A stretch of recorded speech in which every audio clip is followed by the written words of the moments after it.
Mr. Speaker, I am proud to rise today in support of the Employment Non-Discrimination Act of 2007 and passage of this rule. By passing this bipartisan legislation today, the House of Representatives will take another step, important step, towards equality for all Americans.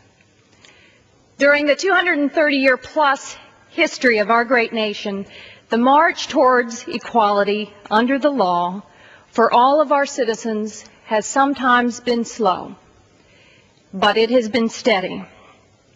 Over time, Congress has outlawed discrimination in the workplace based upon a person's race, gender, age, national origin, religion, and disability.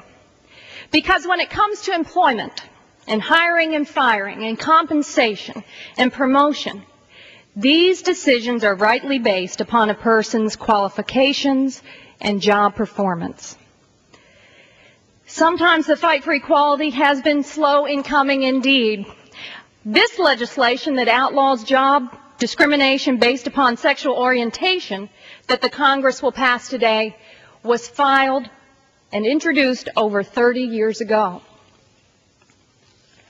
It is long past time to ensure that no one in our country can be discriminated against and fired from their job based upon who they are, whether it's their race, their color, whether they're man or woman, or whether they are gay. Private companies across America know this and are way ahead of the politicians here in Washington. Many of our neighbors back home would be shocked to learn that millions of Americans can be fired from their jobs or refused work or paid less and otherwise subjected to employment discrimination without regard for the quality of their work and without any recourse under federal law. While many states, cities, and counties across the country have outlawed job discrimination on their own, many states and localities have not. I'm proud that the cities of Tampa and St. Petersburg that I represent have outlawed job discrimination against gays and lesbians, but our counties have not, unfortunately. The Employment Non-Discrimination Act protects all Americans, no matter where they live, by making it illegal to fire, refuse to hire, and refuse to promote employees based upon a person's sexual orientation. See, in America, no person should have to worry about the security of their job because of their sexual orientation. Our country bases employment evaluation on hard work and on a job well done. Making employment decisions on anything else is unacceptable. In fact, 90% of Fortune 500 companies in the United States have adopted policies similar to the legislation that the Congress will pass today.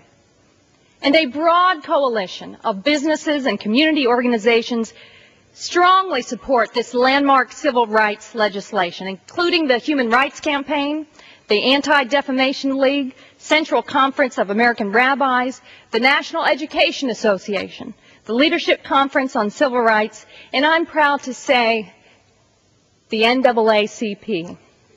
I'm proud that this Congress will stand up for equality for all Americans and stand behind our values and understanding that we do not discriminate against our neighbors for any reason. And we should be able to live comfortably with the knowledge that our neighbors will not discriminate against us. The passage of this legislation will remove a legitimate fear that exists among us that we may lose our job and be unable to provide for our families when someone decides to exercise intolerance and prejudices against us and our neighbors in the workplace. Thanks to extraordinary leaders in Congressman Barney Frank, Congresswoman Tammy Baldwin, Chairman George Miller, Congressman Rob Andrews, Congressman Chris Shays, Congresswoman Deborah Price, and so many others that will stand up for Americans here in this body today and pass this law. I thank them for their leadership and their commitment to equality for all of Americans. And I agree with them that passing this historic Non-Discrimination Act will bring our nation closer to our goal in our promise of equality for all Americans. This time I reserve the balance of my time.